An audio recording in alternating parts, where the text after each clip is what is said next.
ಒಂಟೆ. ಕೈಲಾಸ ಅಂತಂದರೆ ಭಕ್ತನ ಭಾವಶುದ್ಧ, ನಡೆಶುದ್ಧ, ನುಡಿಶುದ್ಧ, ಅಂದರೆ ಶುದ್ಧವಾಗಿರುವುದು. ಕೆಲವು ಸಲ ಇದು ಇರುವುದಿಲ್ಲ. ಒಂಟೆಯ ಮೇಲೆ ಕುಳಿತಿರುವವನು ಹಿಂದೆ ಮುಂದೆ ಹೋಗಲೇಬೇಕಾಗುತ್ತದೆ. ಯಾಕೆ ಅಂತಂದರೆ ಅದು ಇರುವುದೇ ಆ ರೀತಿ. ಹೀಗೆ ನಮ್ಮ ಜೀವನವೂ ಸಹ ಸಾಗ್ತಾ ಇರುತ್ತೆ. ಆದ್ದರಿಂದಲೇ ಜಗತ್ತು ಅದು ಬದಲಾಗುತ್ತಿದೆ ಇರ್ತದೆ. ಇವೆರಡಕ್ಕೂ ನಾವು ಯಾವಾಗಲೂ ಸಿದ್ಧರಾಗಿರಬೇಕು. ಮನಸ್ಸನ್ನು ಸ್ಥಿಮಿತದಲ್ಲಿಟ್ಕೊಂಡಿರಬೇಕು. ಅದೇ ಸಮಾಧಾನ. ಆಗ ನಾವು ಅಮೃತತ್ವವನ್ನು ಅನುಭವಿಸಬಹುದು. ರಬಿಯಾ ಬಹಳ ಒಳ್ಳೆಯವಳು. ತಿಳಿದವರು ಅವಳನ್ನು ಗೌರವಿಸ್ತಾ ಇರ್ತಾರೆ. ಅವಳ ಬಗ್ಗೆ ತಿಳಿಯದವರು ನಿಂದಿಸ್ತಾ ಇರ್ತಾರೆ. ಚಿಕ್ಕವರು ನಿಂದಿಸ್ತಿದ್ದರು, ದೊಡ್ಡವರು ಹೊಗಳ್ತಾ ಇದ್ದರು. ರಬಿಯಾಳಿಗೆ ಒಬ್ಬರು ಗುರುಗಳಿದ್ದರು. ಅವರು ರಬಿಯಾಳಿಗೆ, ನೀನು ಆ ರಸ್ತೆಯಲ್ಲೇಕೆ ಹೋಗ್ತಾ ಇದ್ದೀಯಾ? ಅವರು ನಿನ್ನನ್ನು ನಿಂದಿಸ್ತಾ ಇದ್ದಾರೆ.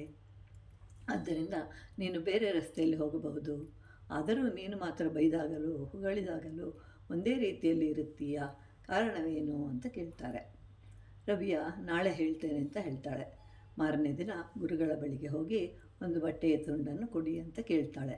ಅದನ್ನು 2 ಭಾಗ ಮಾಡ್ತಾಳೆ. ಒಂದು ರಸ್ತೆಯವರು ಬೈದಾಗ 1 ಗಂಟನ್ನು ಹಾಕ್ತಾಳೆ. ಅದೇ ರೀತಿ ಮತ್ತೊಬ್ಬರು ಹೊಗಳಿದಾಗಲೂ 1 ಗಂಟನ್ನು ಹಾಕ್ತಾಳೆ. 2 ತೂಕ ಹಾಕ್ತಾಳೆ. ಅವೆರಡೂ ಸಮವಾಗಿತ್ತು. ಒಂದು ಇನ್ನೊಂದಕ್ಕೆ ಸಮಾನವಾಗಿದೆ.